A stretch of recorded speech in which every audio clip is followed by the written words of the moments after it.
Have you ever seen those advertisements when you walk all across America, basically, all across the United States, especially on those warmer states, a sign that says, um, "Welcome to seniors or adults, you know, in this project. Welcome with for an adult community 55 and over."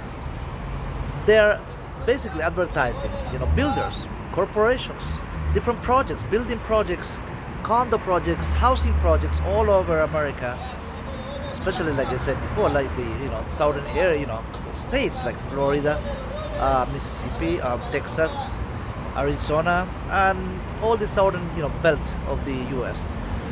Many building projects, housing projects, condo projects advertising for 55 and over community, 55 years old or over or more. So think about that. It looks good.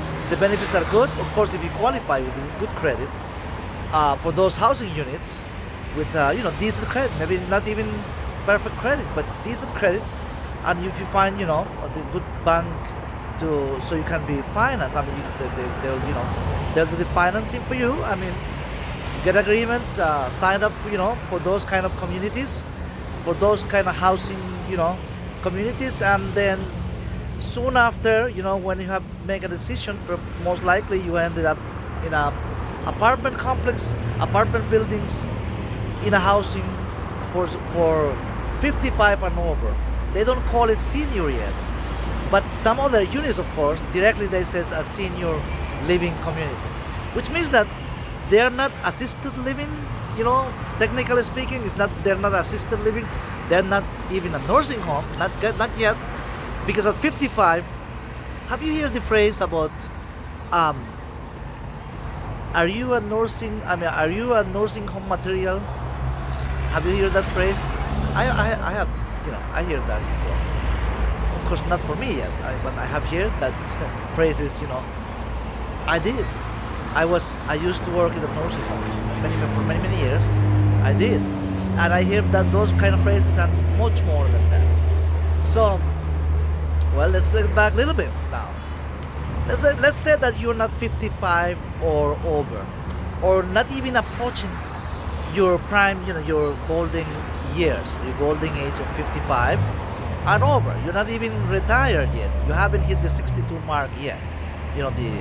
The mark that everybody's talking about, right? 65 early retirement, because of course, to get full benefits, full retirement benefits, you have to hit 67, right? 67 for men. So, but you're not even close to 62 to have to have you cut from your retirement. You can get part benefits, part slice of your benefits for your social security benefits. Basically, you don't get full benefits until you're 67. But let's go back a little bit. Let's say you are only on your 40s, early 40s. You have your three kids. You're still married, happily married. You went through the rat race, through the whole thing, and you are a vet. Very much. You have not even close to retirement, but you are trying to make a decision after 20 or 25 years working with loyalty, with a loyal employee for a big company or for even medium-sized company, who knows?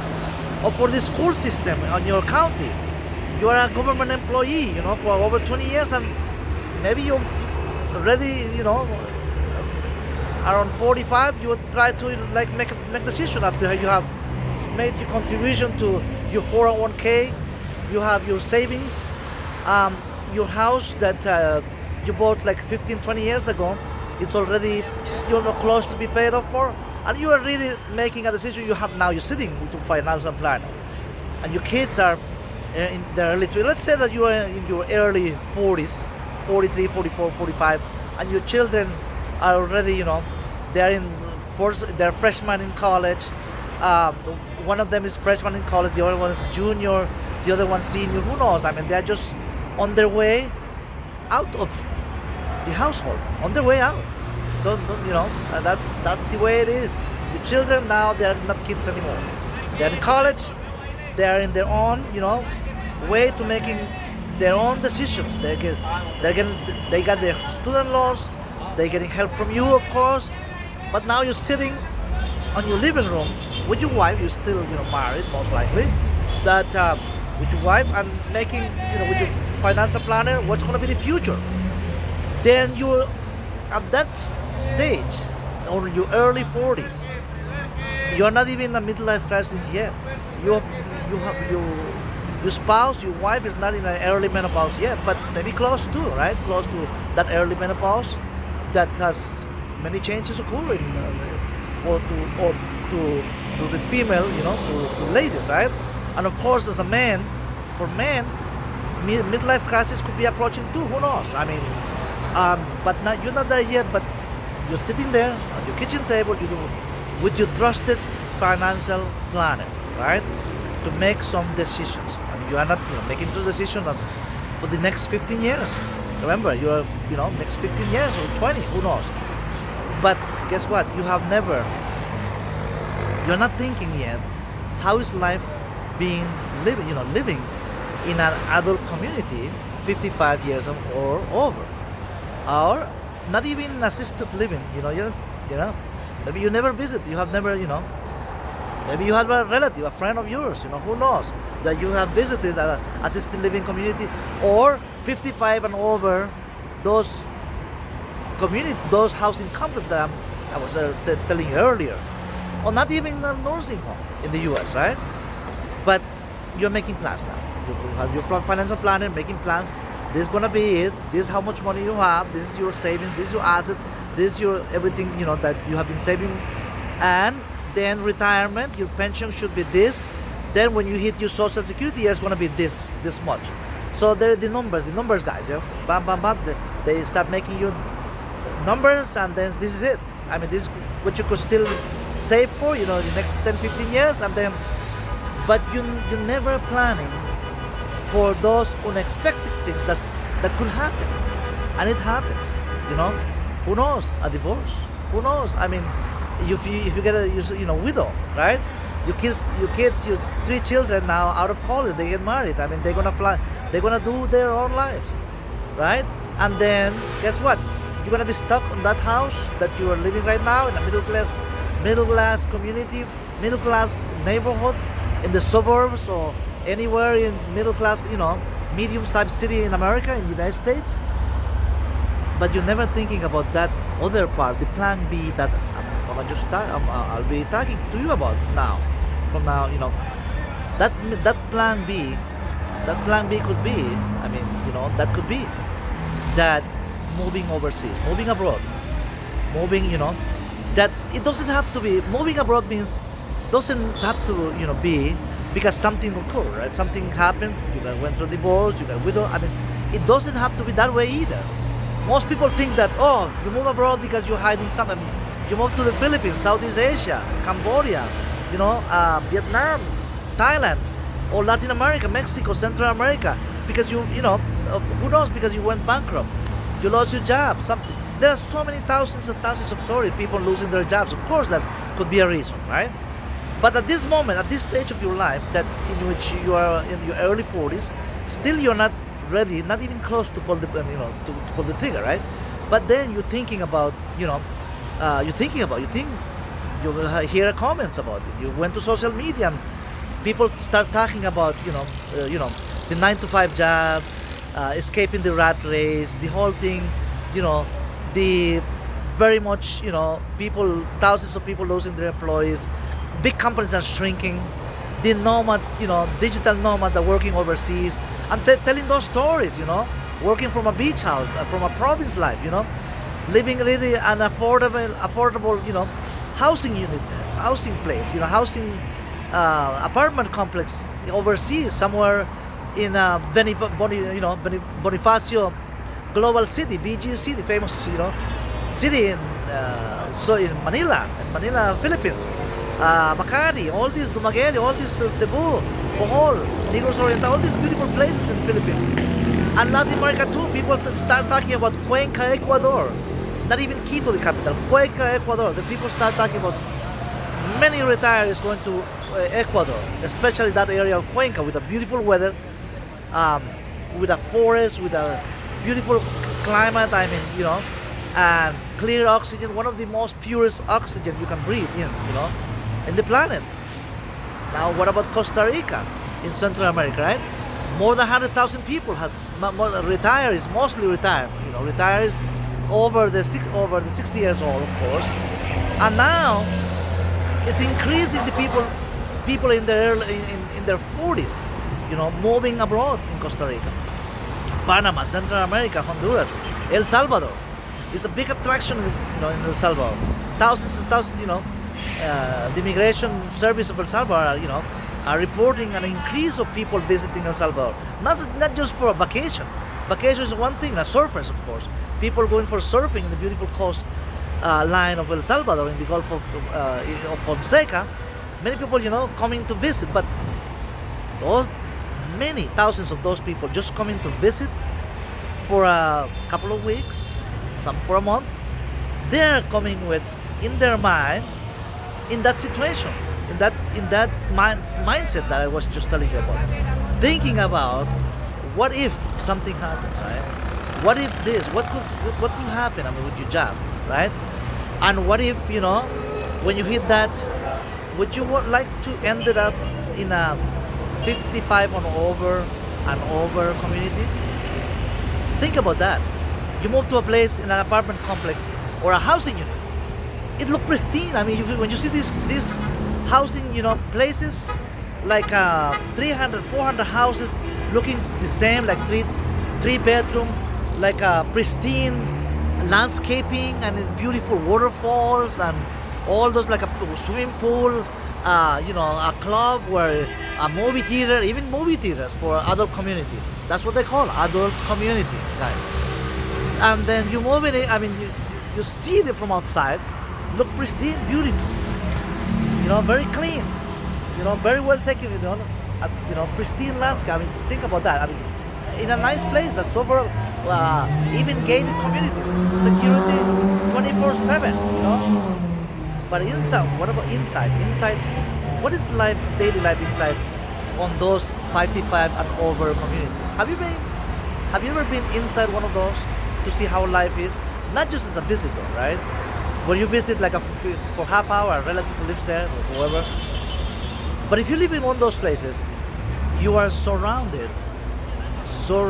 I mean, your social life, your everyday life goes around people who are just like your age, 56-year-old, 60 years old, 65, still able, I mean, still, independent. I mean, you cook your own meal on those housing units that you acquire after, those heavy, heavy advertisement for this big corporation. Of course, they know you already have your asset. You already work over 20 years. They know your credit. I mean, they know all these big corporations, housing, projects. They know everything about us, everything about each one of us. Don't get me wrong. So they advertise heavily, so you can become one of those clients, customers, residents, of those 55 and over community. Whether you can call it assisted living community or, well, nursing home is a different, stage of life, of course, but you're there, almost close, right? But if you're living on those 50 adult community, you are surrounded by people very much your same age. They're not 20-somethings. They're not people 30-somethings. They're not college students. I mean, these people, your neighbors. If you live in a 300 house, housing 300 house projects, right? Project, or housing project, I would say, community. Most of those people, I mean, 99% of them are your same age. Doesn't that feel like you live in an institution, that you have been institutionalized? Forget about, they say, well, yes, well, I live independent, I can go anywhere I want. Of course, you can go to a supermarket on your own. You drive your own car. I mean, you are able adult without your children. Or let's say you and your wife, or your spouse, I would say, right? But still you are surrounded by your neighbors, the people they're all adults. So, well, people say, well, you have the same taste, of course. You're watching, you have a movie theater there. where you get your own you watch the same kind of movies, back then, from 30 years ago. But you live in an adult community surrounded but same people. Then you start thinking, wow, okay, well, you have the same taste, you go to a picnic. What about different lives? If you are in the late, 55 or over, if you live anywhere in Latin America, you can, get your own property. I mean, in the Philippines, of course, there are some rules of how you can become an owner of the property. If you marry a Filipina, of course, the Filipina lady, your wife, I mean, is gonna be the one who's the title holder, of course. But of course, you have to become a Filipino citizen at some point to have the same exactly equal rights with the Filipina spouse. Latin America is a little different. In most of the countries, different. Central America, if you have, even as a foreigner, you have the same right, exact equal rights, just like a Central American citizen.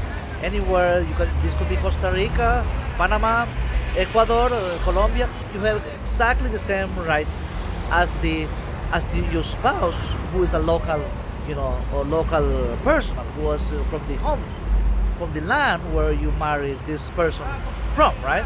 So, well, being independent means not just financially independent, not just that you can do on your own your shopping, your grocery shopping, your medical, visit appointments.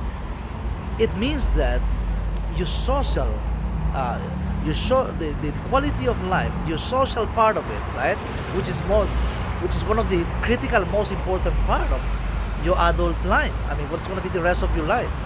So, the first thing you do, of course, when you move to a foreign land, moving abroad, right, is one of the first things you suddenly, of course, you learn what you need to learn about your banking, you're doing business in that home country now you call it home.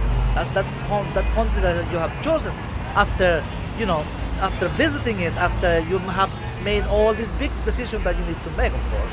After settling, you pick, nice weather, of course, affordable housing, affordable apartment complex if is nearby a beach, all the amenities you need, of course, but you live just like anybody else. You just blending in with different ages, people with different ages. We still have to we're permanently connected with the new generations, guys. I mean, you're not gonna isolate with just older people. I mean, nothing wrong with that. Don't get me wrong. I'm not trying to imply that being with all people that's necessarily bad. All I'm saying is you have to let the nature stay the course. I mean, fit the course. And the nature means that as you get older, that doesn't mean that you have to isolate yourself from the rest of the world or from the rest of the, from 30 somethings, 20 somethings, anywhere you live, right? So if you blend, what is blending in means? What is the adjustment of a new country where you live now? Well, socially, let's say you attend church. I mean, you attend church with people of all ages attend. Well, you could do that in the US too. You could say, well, yes, that's correct too. You live in a place, in a neighborhood where you have your own place, your own house, you live in your own beautiful condo. But your neighbors, it could be people of different ages. It doesn't have to be an adult community. And that's the whole point that I'm trying to make here. That just the idea that you are surrounded with older people just like you, oh, well, nothing wrong with it, I'm saying again, right?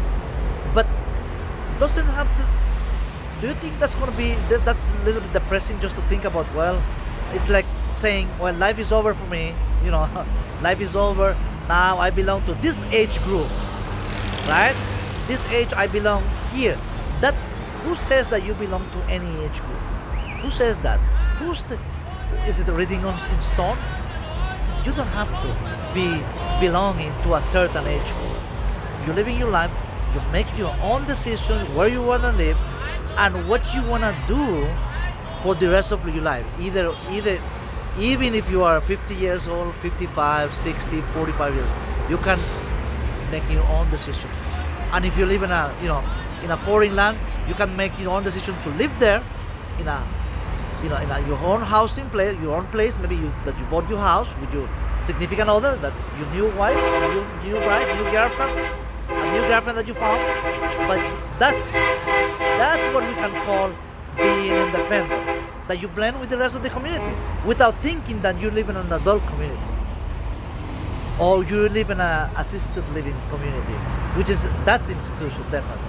But the other one, 55 and over, I have seen many of them in the U.S. across the especially where the warm area, warmer states, like I said, Texas, Arizona, California, Florida, Mississippi, even Georgia. I mean, there's so many Of course, you are in mainland USA, but the isolation, that's where the feeling of loneliness starts. When you isolate yourself, isolate yourself to a place where you think is going to be a better life for you. I mean, just because you are part of a community that they have the same age just like yours. But if you feel needed, is that freedom? I don't think so. My opinion is that freedom is to choose where you want to live, to be, anywhere in the world, whether this is Latin America, Southeast Asia, in the Philippines or anywhere, but you live in a regular neighborhood where you don't belong to any age group community. When you go to the supermarket, you have the same treatment like just anybody else, and you treat others the same Of course, if you need help, extra help, you can hire a maid, hire somebody who can clean your place, clean your house, a gardener. Of course, when you make that move, for a third, for a fraction, 30% of expenses that let's say you spend for every $100 you spend in the U.S. In the Philippines, Latin America, 30%. You spend only $30 from $100, and then the rest is all yours. It's a savings, definitely. So you can do whatever you want. Even start a new career, start a new hobby, learn music, write that book that you always thought about. Writing a book, writing your script. I mean, the opportunities are endless. And of course, your social surrounding is people of all ages in a daily life. From sunrise to sunset. You are surrounded and you are blending in with the rest of the community just like any other person, without thinking or have the idea that now you belong to an adult community. It's sickening, the place, what people say, well, it's like, you have been, if you belong to a community like that, you have been institutionalized. You belong to a, age group, you have been an institution, just like any other institution, believe me. So that's not freedom. Think about that, and of course, if there is a plan B, if you're thinking about, if you are already sitting with that financial planner, that could be one of the items that you can be writing with your financial planner and living on fine. That when you reach that, that mark of your savings or that particular age, that could be the time that you are ready to move abroad and to looking for a better quality of life, affordable house, affordable place. I mean, where you can be treated. You go where you are treated better. It's not my thought. I hear that on another, with another YouTube channel. You go where you're treated best. There's a famous YouTuber who always used that phrase. Not many other YouTubers, not just one YouTuber. There are other YouTubers. So let's, think about that. Hopefully you make the best decision and think about those, thoughts and reflection that I'm leaving to you. So thanks, guys, and see you in the next video. Hopefully, this will touch your heart. This will, it will make you think about where your life is going if you are in your early 40s or late 40s, maybe. So thanks again for watching, and see you in the next video. If you haven't subscribed, please subscribe and like this video. See you in the next video, guys. Take care. Bye-bye.